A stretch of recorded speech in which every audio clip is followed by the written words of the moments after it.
It was indeed a bold President Obama today in the Rose Garden, challenging Republicans and issuing a clear veto threat if Republicans are unwilling to spread the burden.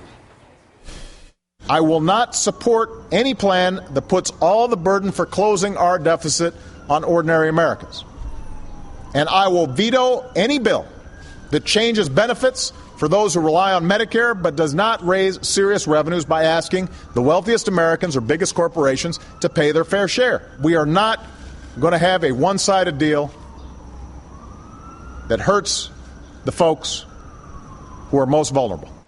I'm joined now by William Cohen, a columnist for Bloomberg View and the author of Money and Power, How Goldman Sachs Came to Rule the World. Bill, can you do the math for me this afternoon? Do you think the president's proposal for deficit cutting is balanced? And do you think, if it's supported, it's likely to revive the economy?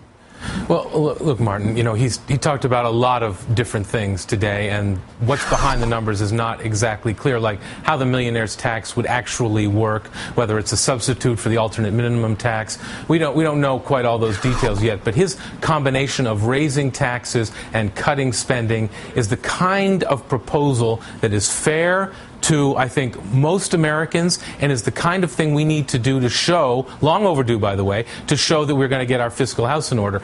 And, for too long now we've been talking about, the job creators. We can't touch the job creators. That's Republicanese for, wealthy Americans who are supposedly creating all these jobs. Well, we're 3+ years, maybe almost 4 years into this recession now. Where are the jobs that are being created while the tax rates on the wealthiest Americans have continued to go down?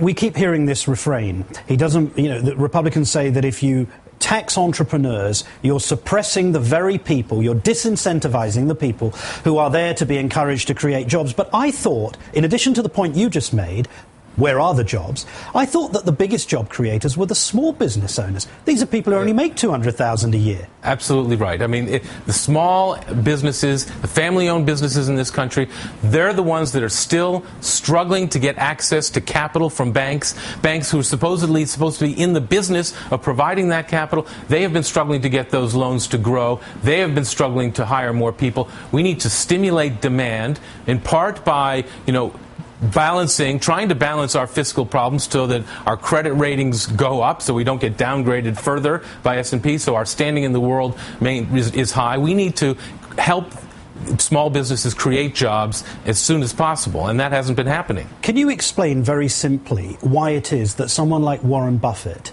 pays less in tax than his secretary? Yes, of course. How does that work? Well, because we have what are called capital gains tax rates, which are basically 15% for people who make money on money. And then there are normal tax rates for people who make money on their sweat equity or their labor. And for some reason, we've long decided in this country that people who make money on their labor get taxed at a different rate than people who make their money on money. And so you have people like Steve Schwarzman, the CEO of Blackstone Group, who followed Warren Buffett's call in the New York Times for a higher tax rate on himself, with a similar call in the Financial Times saying, I'm willing to do my part too. I think the dirty little secret here is that people who've been partying for since 1999, probably since 1985, and been making millions, are ready to do their part. It's their so-called elected representatives in Washington who won't raise their taxes, who won't even consider this, and that is the real shame. The people who have the millions, who've been making the millions, want to do their